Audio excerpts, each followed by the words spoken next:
ګرانو کتونکو سلامونه، لب خان شیرپور یم او دا مهال زه د ګل آباد په لار باندې یم. دا تاسو لار وینئ، دا ښه غټه لار ده. ګل آباد چېرته کې د صدریاب نه چې تاسو راتاویږئ دولتپورې ته یا بټګرام ته، په مین چې د ګل آباد راوړئ نو اسنخیل دي.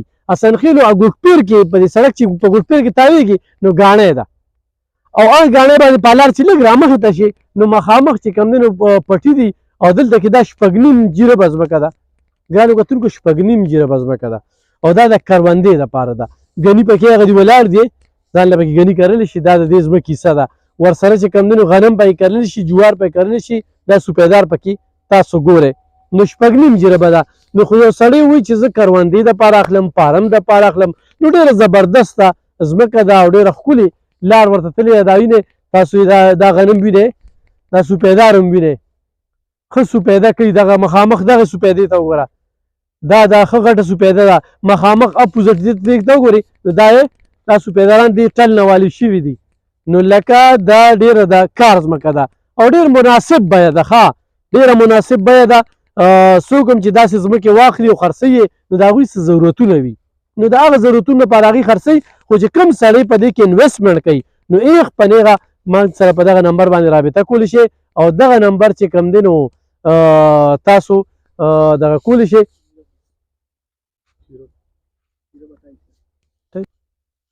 نو په 13 لکه باندې به تاسو جریب چېرته نه یې کتلی، ښه، او په دې وخت کې په 13 لکه باندې جریبه، او بیا هم پکې رعایت شته، دغه پکې شته چې سړي کي نو ټول په یو ځای باندې اخلي، نو ګنجایش پکې شته دی. نو بالکل تاسو راتلی شئ.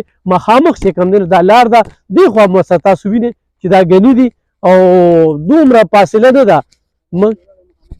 او مخامخ چې کوم دی دې سوپیدارانو نه خواته مین سړک ښکاري. ښه د دې سوپیدارانو نه اخواته مین سړک ښکاري. خو یو سړی وایي چې زه په دې کې 6.5 جریبه ده او په دې کې کالوني جوړوم، نو کالوني هم پکې جوړولی شي. خو د کروندې دپاره ډېره بهترینه ځمکه ده چې هغې کې تاسو ګني وکرئ، تاسو پکې جوار وکرئ، تاسو پکې سوپیده وکرئ، اوبه ورته ښه ډېرې دي، لښتي ورته دا اړخ نه شته، والي دي ورته، نو ډېره زبردسته ده. نو ګرانو کتونکو د دې سوپیدارانو نه اخواته مین سړک دی، او په مین سړک باندې ماته ښه کولو ګاډي ښکاري. خو دا ټیم چې ماښامې دي، تیاره ده، او په دې شیشه کې چې کوم دی نو تاسو ته به د دې سوپیداران نه خواتئ، خو هغه ځای کې رڼا پکې ښکاري، نو دومره لرې نه ده.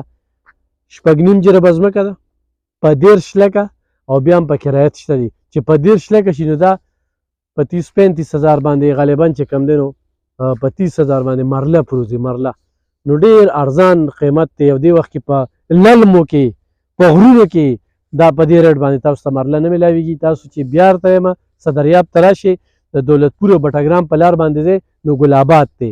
ګل آباد نه چې راوړئ نو اسنخیل دی، او په اسنخیل کوم ځای کې دي چې تاسو یو ګوټپیر دی، هغه ډېر یو ټرن دی، هغې ته مخامخ ګاڼی ده، ګاڼۍ ته مخامخ لار ده. په هغه لار چې لږ مخکې شي سوپیدارانو ټل به راشي، د ټل نه چې راوړئ تاسو ته به دغه ځمکه په نظر راشي. 6.5 جریبه ده. ایخ په نیغه موږ سره رابطه وکړئ. څوک یې کروندې له اخلئ، څوک یې کالونی له اخلئ، څوک یې انویسټمنټ پرې کوئ، نو انتقال په لاس ته. ډېره مننه، خوشحاله شئ. کتونکو دلته خو موږ خبرې وکړې، خو بیا هم موږ غوښتل چې د ستاسو د ښودو دپاره دا ما تاسو ته ګوټپیر یادو، دا ما تاسو ته دا ګاڼی یادولی، دا مخامخ ګاڼی دی. دې ګاڼۍ ته مخامخ چې کوم دی دا مین لار ده. وګورئ دا مین لار ده. د دې سوپیدارانو نه اخواته دغه ځمکه دی، 6.5 جریبه ځمکه ده، او په 30 لاک باندې چې کوم دی جریب بیه کېږي. رعایت شته دی، خو یو ټولې په یو ځای اخلي نو ډېره زیاته پیدا ده ورته. دا باقاعده دولتپور اخواته او دې خواته چې کوم دی نو په دې لار باندې ګل آباد دی.